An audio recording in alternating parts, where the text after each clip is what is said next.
Aloha all. This is Samana, podcast 42. Today it's the title, Who Shows Up in My Mirror? So this again is on with relationships, with deep connections and relationships. They are our greatest teachers. Many people I've counseled through the years, either broken-hearted singles or couples that have come to me needing insights, they come with a clear list of everything that didn't work or that hurt them in their relationship. So that as humans, we're pretty clear on all the negatives, and we could download that like a machine gun, all of that list. So in this podcast, this insight is not just speaking about romantic connections. This also applies to family members, to friends, to roommates, to neighbors, to coworkers, anyone that you get tight with, that you have a charge with. This is a tool on how to actually get more insight and freedom and grow and see more than just the box we come from in our mind sometimes. So it's easy for us to see what the other person is doing that angers us, that irritates us, or disappoints us. And some of us could even track what core need of ours was triggered. So we do have that already regulated or used. We are in a habit of doing that, looking to see, okay, this is what was hurting with me. But the real healing, one of the real points of healing comes when we gain a broader perspective. So seeing from our strength of what trait is undesirable in the other, whoever that mirror is in front of us, and simply assessing it. And how I've worked with this is saying that, is this behavior that I'm noticing in this other person excess and too much? Or is it a behavior of deficiency and too little? So this could be a behavior or a quality that we're talking about. So see it on a scale, so a straight line, a scale of what balance is, and with an understanding of what would the opposite or polarized trait or behavior look like. That is a point of greater awareness, because it actually gives the mind, we're actually harnessing the mind and giving it a focus in a different area than the default mode that our mind is in, which is usually a selfing place, because this is where we're at. For example, if you're seeing your partner is not holding up to their agreements, like when they say they'll call or meet you at a specific time and they're late, either without calling, they don't call with a reason why. They just either they don't show up or they come whenever they want to. So this could be a consistent point of contention or issue, even from a past relationship that you're remembering. Yes, that happened to me all the time. So one of the points that is within your power is that by seeing their lack of commitment, which is a deficient response, so that's how we're seeing it, they just don't show up. What they're doing is, it's an issue of working on these agreements, so these commitments. So the polarity of that is when we look at ourselves at where we may be over committed or responsible. Where do we have an excess in that behavior? And that is not to say that holding true to your word is not the goal. We do want to hold to our word and show up for our commitments, yet looking honestly at the energy around it within ourselves. Like, is there possibly a softening of that I could bring to myself in my intentions, where it may not feel so militant or it's out of obligation. Like, I do this. When I say I'm showing up, I'm showing up. When I say I call on the dot or a few minutes early. Like, it is good that you have that inner discipline. But is it just something you're used to doing and it's your nature? And that's easy and people know they can depend on you? Or do you find on the other side, the mirrors you look into, do you tend to draw to you relationships through friends and partners and family where they don't follow through with their agreements, where they do not do what they say they're going to do? Could you be taking on too much responsibility? So, those are questions.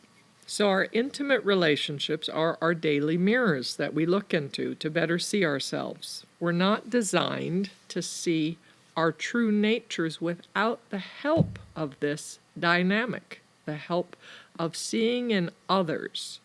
So we can clearly see how they respond, how they react, how they show up in our lives. But now bringing it back to ourselves. So, when I'm noticing that my partner is late again, so there's a couple things that are happening. So perhaps I could say what I felt was anger that he was late. And under that, if I were to take that layer of the onion off, because anger is a response to feeling a boundary was crossed. Yet if we go peel that deeper, it's usually the real wound is my wound of, or the person, if this is your issue, because this is common, the person's wound of feeling not of value, not important. So now looking at, excuse me, at this new tool that I'm offering, this level of reflection is necessary. Two things. I have to acknowledge at some point with a conversation with a partner, and it will be a reflective exercise. So any of you on our last Zoom call, which is through Facebook, Be a Relationship Architect, please join. Anyone is welcome, and we do these online now. So that when we were doing reflective exercises and we put people in chat rooms. So our next, I'm going to interject this right now, our next Zoom meeting is going to be on a Saturday, May 16th from 3 p.m. to 4:40 Central Time, Texas time, so that my Hawaii people can join in on that, and that is anywhere from $0 to $10 donation, whatever you can afford. And that one is going to be Summer Self-Love is the title of that one. So next week my podcast is going to be kind of a setup to that, so that I would love for you to listen to that, to hear that, and then we're going to do some fun interactive exercises, insightful, powerful, contemplative exercises. Okay, so back to this. So we were talking about reflective conversations, reflective listening. So it would be something like I would say to my partner, when this behavior happens, fill that in, what the behavior is. I fill that in. And then they'll reflect back to you. What I heard you say was. And then you say, yes, that was it, or it wasn't it, or this is what I also meant to say, or what, and then they repeat that. Exactly. Try to do word for word until you say, yes, that's what I meant. Thanks for listening to me. Thanks for hearing me. Then they can share something for you to reflect back to them. And just listen to them. Not defend, not deflect, not argue, just listen. So this is powerful to do in partnership or in any relationship that is tight, that is the constant same issue keeps coming up in a way of communicating. For instance, it could be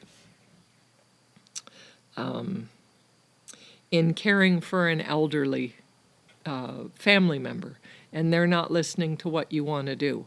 So there's a constant, like, one is you are trying to be over authoritative, over responsible, and they are acting like children, and they don't want to do what is best for them.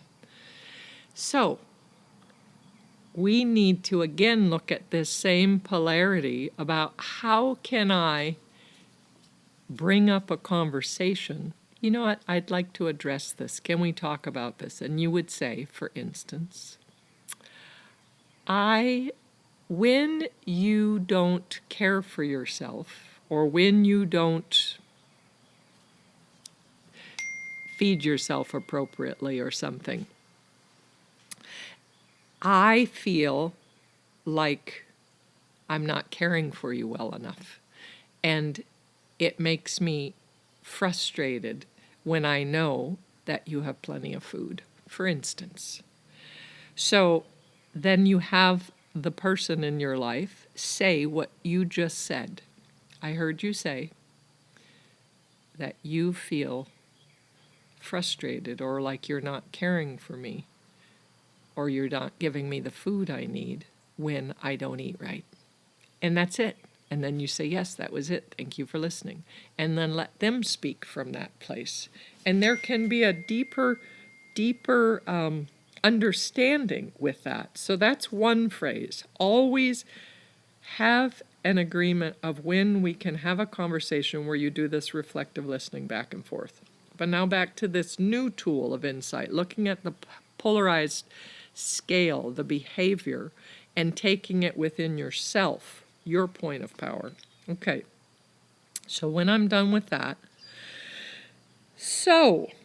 but this teaching in this podcast is this inner work of acknowledging, yes, maybe I might be rigid in my commitments. Maybe it does often feel like obligation or burden, but that's how, watch this. This is how the mind works. But that's how I was raised. That's how I do things. Now, both of those thoughts are not acceptable, because there is no room in there for you to look to see that there's flexibility, that there's a possibility to be anything different, except you are seeing why you can support the same behavior you have. So if you hold that stance, that hard edge, your mirrors in front of you will keep doing the same behavior. So how can I lighten up that hard edge and that inner critic so that I make more space in my body with acceptance and allowing for adaptability to see all actions from someone else? And it's not personal, like their behavior. We need to really get this. Even if we have to write a little sign that we keep on our mirror in the morning, people's behavior is not personally to piss me off. People's behavior is not personally to hurt me or disappoint me. People do what they do because of their unconscious behavior, because that subconscious is still deep and we're not looking at it yet. And some people may live and die without the choice to ever really work on themselves and see that freedom to be authentic instead of coming from this false persona. So once you have this self-ease, you'll have it for others. So when I really look at that issue sincerely and I see that it's not so life-threatening and it's not so amplified, because it's within my power to say, okay, I need to be easier on this.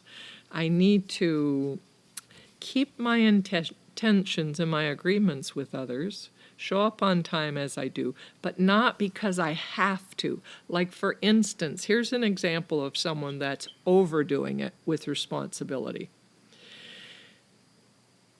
Now, maybe I give myself a break instead of taking on the world's problems. Maybe I am not there to answer someone, feed this person, clean this person's house, go get this package for them, mow that lawn, do all these things. Maybe I need to look and realistically say, what can I possibly do?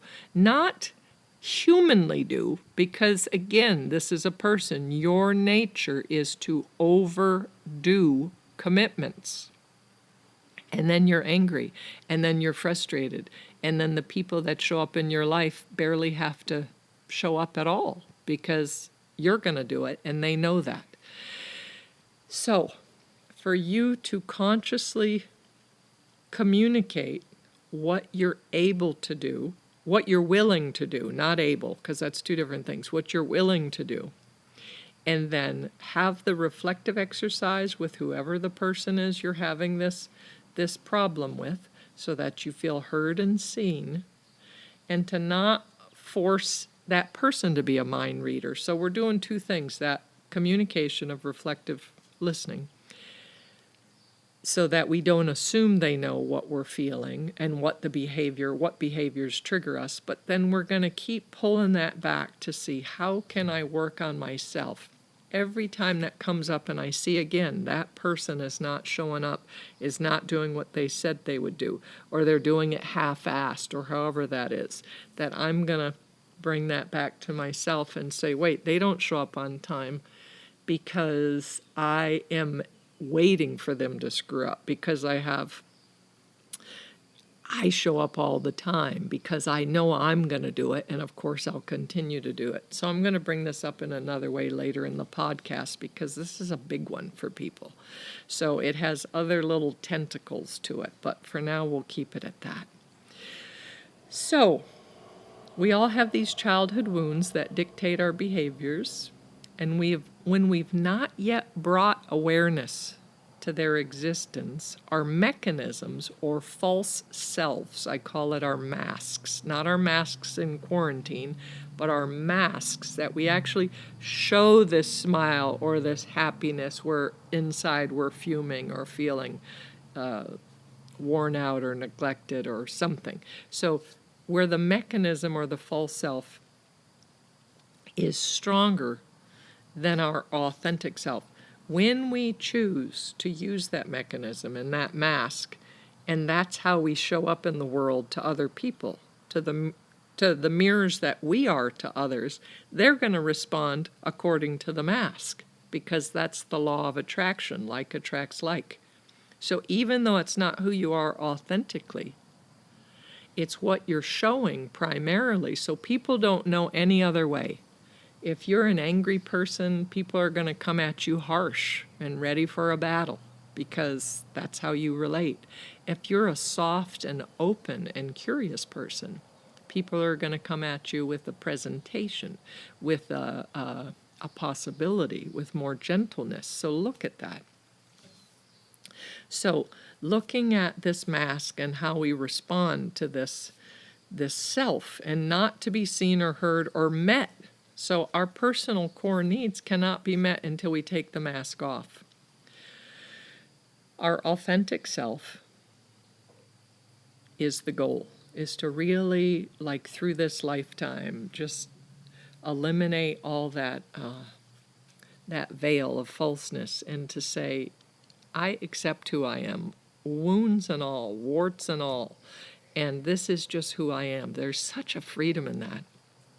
So what I've noticed is during this enforced quarantine across the planet, many people are working on deep core issues, because it's floating up to the surface daily, where normally it would only happen occasionally, but it's happening all the time. And if it's not happening in your daily life, it's happening in your dreams, regardless if you're remembering it or not. I'm finding I'm needing like 9+ hours of sleep, and my dreams are just so much going on.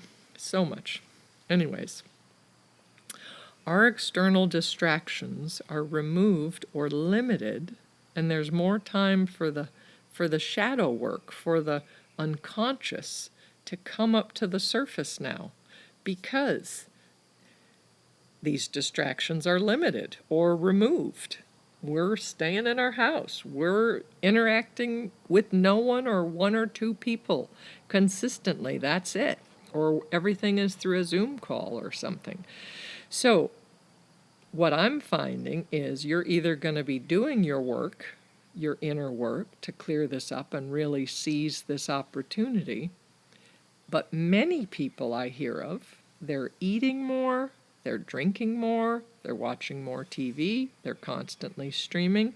All of this is to buffer and suppress what the soul is readily screaming out. Look at me once and for all. We all have the time right now. Some places are loosening their restriction. We're going to start slowly going back into the world. I'm personally doing what feels right to me. I'm keeping my mask on in public. I'm not going to any public places other than hikes and outside for quite a while until that feels different to me. So be your own inner wisdom. And what's happening here is right now this is basically like a forced vipassana. So I did many of these vipassana retreats where you go in and it's just silent and you don't look at others or read or interact for 7 days, 10 days, 2 weeks, a month, however. And so we're being forced, in a sense, where all the numbing and distractive, busy, buying, socializing mechanisms are limited or removed. And what I know as a counselor and as a conscious being committed to healing and being whole is if your mud or your shit is coming up, look at it head on. This is an opportunity to see its power, and it dissolves when we bring awareness to it. So when we bring awareness to the deeper pain and start to see the mechanism or the mask that we have adapted to protect that pain as it's being poked at, instead allowing that energy to come up and feeling that, taking the mask off, this will give you tremendous physical energy that you haven't had access to before, because it takes so much energy to keep that falseness in play. So to bring that energy into being authentic, it takes no effort. It's just there. It's like we took all the barriers off. We took all the layers off, and we're just here and we're free, and it feels great. Okay, so I'm going to look at a few more relationship issues that are common with the polarity and its opposites. So the issue may be that you feel like you don't have enough time or quality time from your significant other or your friend or whoever. The behavior is deficient from what you're seeing on their part. So my power of self-reflection and action will be to notice that and ask, how can I show up for myself more? So if I'm wanting something from them, if I'm wanting more attention from someone else, the power within me is to see, how can I show up for myself more? And these are some of the questions. What areas of my life have I been neglecting? Can it be creativity? Should I be writing or painting more? Is it physically? Should I be exercising or exploring the great outdoors more? Is it socially? Should I connect with friends and families more, even if it's just by phone or Zoom while we're still limited? Should I join meetup groups to meet other like-minded individuals? I personally did 2 new meetup groups. So I always do this yoga that I love. Jess is wonderful. And I've been doing that with this We Win women's group, which we met in person in the day when that used to exist, and we would go out in nature and do conscious things in nature. So now we're doing things online, and I love that. But this week I did 2 new ones. One was co-gender, and the other one was specifically just for women and empowerment, and both were process-oriented and emotionally and socially supportive. And I got to remember, it's not just about having life purpose for me to listen and counsel and help others. It's just as important to communicate and express my own processes, my recent challenges, my recent issues that are floating to the surface. And the best part is that there are numerous evolving collective consciousness groups relating exactly these tools that I offer in my podcasts. And it is invaluable and necessary if our commitment is to discover our true self and express and continue to grow, so that our relationships could be deeper, and so that we can have that core need and our soul and our bone marrow filled and met. We need to develop these conscious communication muscles. We don't want to fix or ignore someone's problem or our own. We just clearly, simply, concisely need to learn communication and getting feedback to feel heard and seen. Okay, let's look at another common problem in relating and relationships. Feeling judged or criticized. So that is the kind of the deeper wound, and the behavior is the person is shut down, they don't communicate, or they just leave no space for a discussion.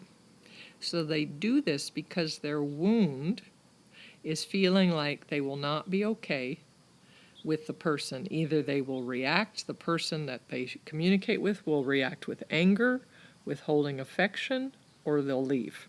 This behavior is seen as deficient. It's deficient in communication, in connecting.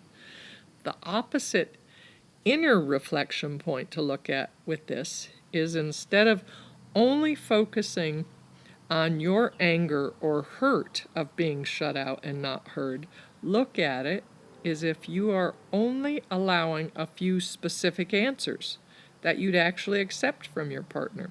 Ask yourself, when they do speak, how do you respond to them? Was it through a limited filter, and all you could feel is your discomfort or neglect?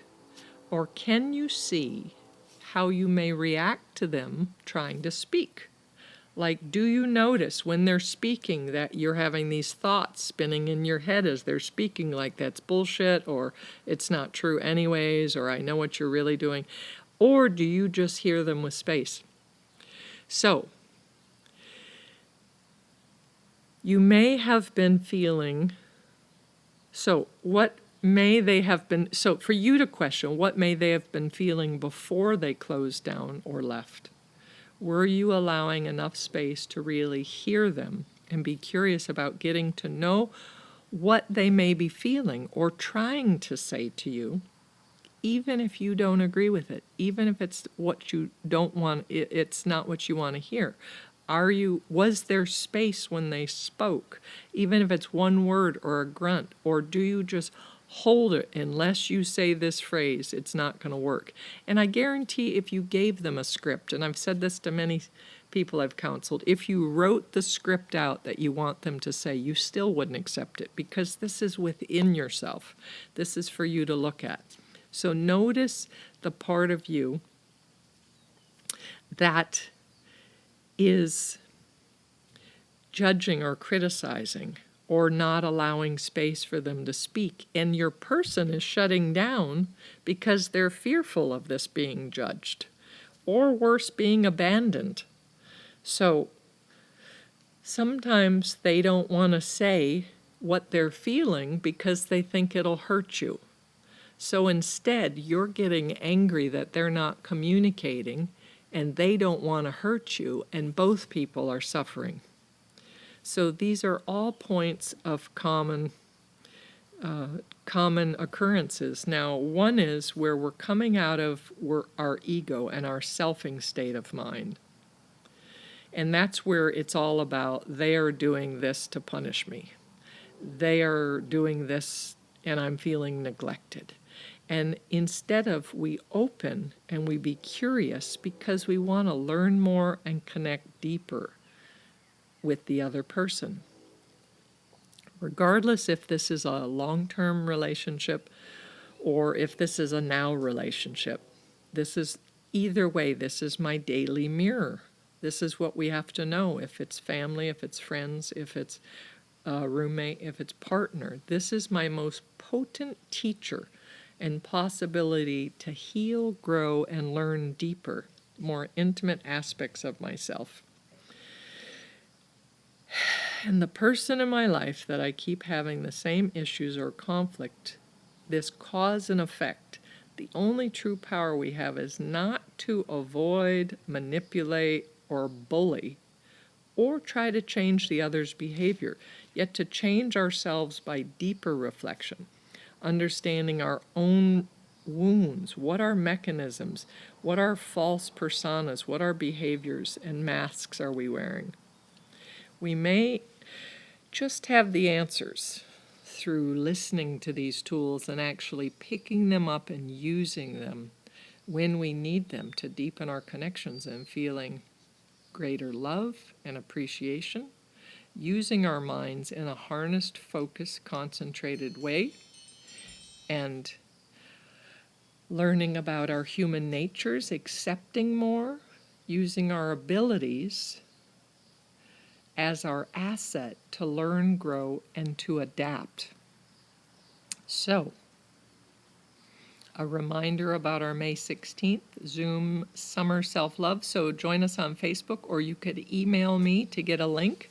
Now, it's either a $10 donation to zero. If you don't have the money, whatever you can afford, we're just doing this to pay for our Zoom costs and give us a little bit of lunch money, whatever that means. Anyways, so you could email me to get the link if you're not on Facebook, and that's Samana, Samana, at spaluna, spaluna.com. Or you could contact me by call or text 808-283-7587. Again, that's going to be 3 to 4:40 on May 16th, Saturday, and that is Central Time. So Hawaii can do this. And anytime you like my show, I want feedback, and please contact me. Again, email, text, calls, and tell me like if there's specific topics you want me to come up with, or answers to questions that you have coming up with this. And again, I'm available for counseling. I charge $75 a session right now, and if you need a sliding scale because of world crisis and finances, you can pay what you choose. I'm doing a lot of sessions and I'm loving it, and it helps my life purpose, and thank you for that. And continue sharing authentically, continue listening deeply, continue craving connection to your soul, to your bone marrow, and stay safe, wise, and healthy, and many blessings. Aloha.